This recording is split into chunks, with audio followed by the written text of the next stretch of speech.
Заўзятары па РНН падтрымалі беларускага трэнера. Рэакцыя ад каманды жорсткая. Что вот это вот акции устраивают, пускай дома сидят, за другую команду болеют. Беларускі футбол ад выбухаў да потопа. І чаму рашэнне МАК зняць санкцыі з Беларусі выглядае цынічным? Гэта YouTube канал Шаснок. Мяне зовут Ярослав Пісаренко. Вітанкі ўсім.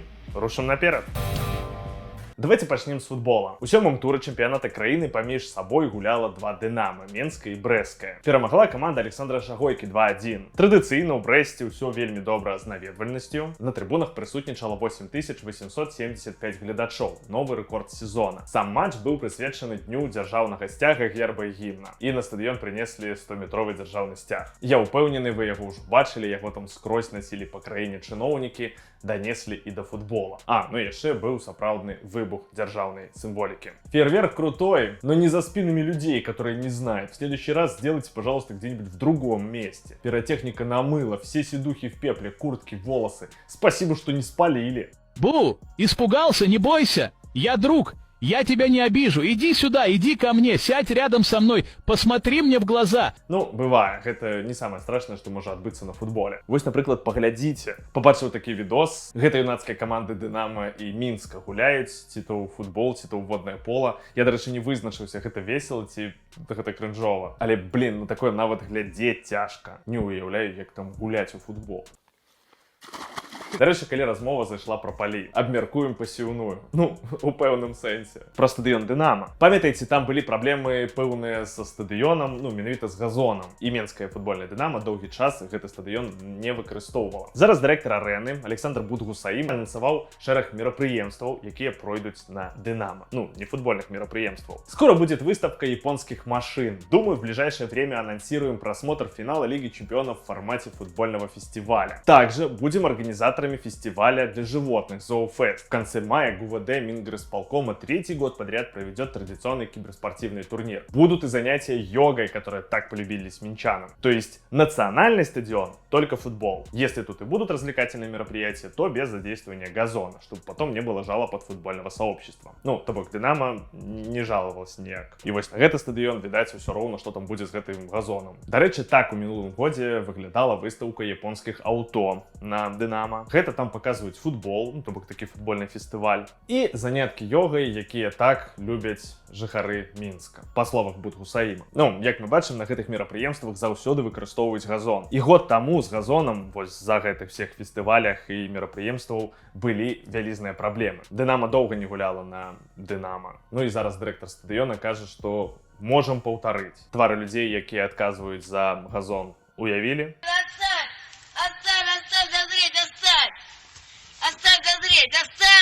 Давайте яшчэ паглядзім, як прызвычайваецца да беларускага футбола новы галоўны трэнер МЛ Віцебск Магамед Адыеў. Калі параўноўваць з чэмпіянатам Расіі, дзе я толькі што працаваў, не тыя хуткасці і не тая інтэнсіўнасць, да якіх я прывык. Тое, што мяне тут радуе, гэта адсутнасць ВАР, зусім іншы футбол, і гэта мне настолькі падабаецца. Хоць я раней быў прыхільнікам ВАР, але тут не губляецца дынаміка, няма вось гэтых вялікіх паўзаў. Федэрацыя яшчэ нешта думае уводзіць там ВАР ці не уводзіць. Галоўная канкурэнтная перавага. Ну, і калі адсутнасць тэхналогій у футболе Адыева радуе, то іх наяўнасць па-за футболам гэта таксама топ. Тут і брэндавыя рэчы ёсць. І першае, што заўважаеш, калі адкрываеш телефон, можаш выкарыстоўваць любыя месенджеры. Усё ж такі ёсць нешта падобнае паміж Адыевам і расійскім лібералам. Усе яны едуць у Беларусь, бо там Телеграм і мабільны інтэрнэт працуе. І Зара ёсць. А вот и закрыли Телеграм, потому что создатель сказал: я не дам тебе Телеграм. 2 тыдні таму з расійскага па РНН звольнілі Алексея Шпілеўскага. Гісторыя беларускага трэнера з клубам нібы скончыла, але не цалкам. Вітаначкі яшчэ прылятаюць. Бацька Алексея, Мікалай Шпілеўскі, яшчэ казаў, што гульцы эмацыйна развітваліся з трэнерам, казалі, што яны яго не вартыя. На гульні каманды з'явіўся такі вось банер у падтрымку беларускага трэнера. Наш трэнер, мы з табой. Ну, гэта было ўжо пасля звальнення Шпілеўскага. Але рэакцыя брамніка каманды Мікіты Медведзева на такое была вельмі эмацыйнай. Кто ваш тренер? Вот ваш тренер до этого довел, позор, нахуй, вы что здесь это представляете, нахуй, эй? Ваш тренер, блядь, идите за своего тренера, тогда болейте, нахуй. Блядь, 2 года жопу рвут здесь за вас, нахуй. Наш тренер, ебаный в рот, что он сделал вам? Наш тренер собрал вас, блядь, 1 раз, нахуй. Больш за тое, гулец працягнуў сваю лінію і ў пасляматчавым каментары. Кто вот это вот акции устраивает, пускай дома сидят. Первый домашний матч после увольнения Шпилевского. Болельщики решили так попрощаться и поблагодарить тренера. А Медведев просто тупое быдло. Ой, оказывается, после слива тренера вас на руках не стали носить, а его больше любят. До речі, не толькі брамнік ПРНН, але і цяперашні тренер команды не зацанили, что заўзятары вырашылі падтрымаць беларускага тренера Алексея Шпилевского. Будем делать то, что должны делать, что умеем делать, несмотря на там, плакатики и прочее всякую. Как же у них подгорает от того, что люди умеют быть благодарными. Некоторым этого, похоже, искренне не понять. Тут нужно детальное журналистское расследование. Почему плакатики со словами благодарности предыдущему тренеру так задевают игроков и нынешний тренерский штаб? Есть меркование, чему так? Але я так скажу. Я увесь час вельмі скептычна ставіўся до пераходу Шпілеўскага ў ПРНН. Але выйсці з каманды у яго атрымалася даволі прыгожа. Фармальна ў першую лігу ён не вылецеў. Заўзятары памятаюць, шануюць. І аб'ектам хейта стане наступны тренер і гульцы гэтай каманды. А сам Алексей выйшаў нават таким трохі чыстенькім, ведаеце, нават таким непонятым геніем. Не просто так Шпілеўскага называюць беларускім Нагельсманам, у тактыцы ён разумее.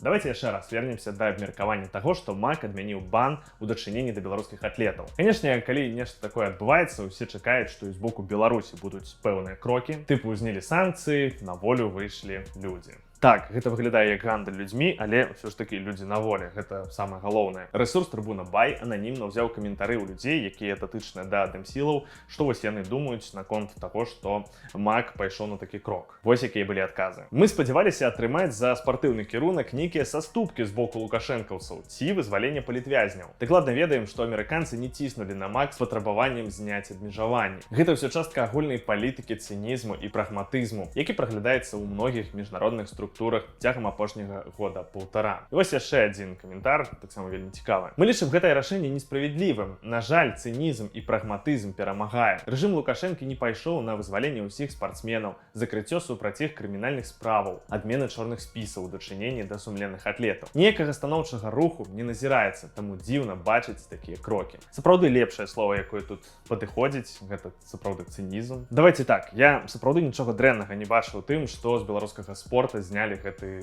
вось бан. Але гэтая сітуацыя паказвае, наколькі ўсе міжнародныя структуры ввогуле абыякавыя. У першую чаргу ў дачыненні да спартсменаў, якія пацярпелі за свае погляды, якія праз рэпрэсіі не змаглі працягнуць кар'еры і вымушаныя былі з'ехаць. І не толькі, канешне, спартсмены, тут яшчэ і трэнеры, і шмат каго яшчэ. Аб іх, на жаль, ніхто не думаў і нават думаць, падаецца, не хацеў. Такая вось сумная рэчаіснасць, але яе таксама варта прызнаць. Абараняць свае ж каштоўнасці для МАКа падалося даволі дорого, тому простей их просто забыть. Это, конечно, деморализующе звучит. Демсилы рассчитывали хотя бы на освобождение политзаключенных или что-то такое получить в обмен, а вместо этого просто так все отменили. Где в этом справедливость, где логика? Полный циничный прагматизм, как они сами там говорят. И как на сумной ноте не разыходится, давайте так само і добрую навінку вам падкінуў. Памятаеце Сергея Падалінскага, які працуе галоўным трэнерам мініфутбольнага клуба Тулон Эліт з Францыі. Упершыню ў сваёй гісторыі гэтая каманда выйшла ў фінал Кубка краіны. У паўфінале каманда беларускага трэнера перамагла лідара футзала Францыі, каманду Этуаль. Святкаванне гэтай перамогі было вельмі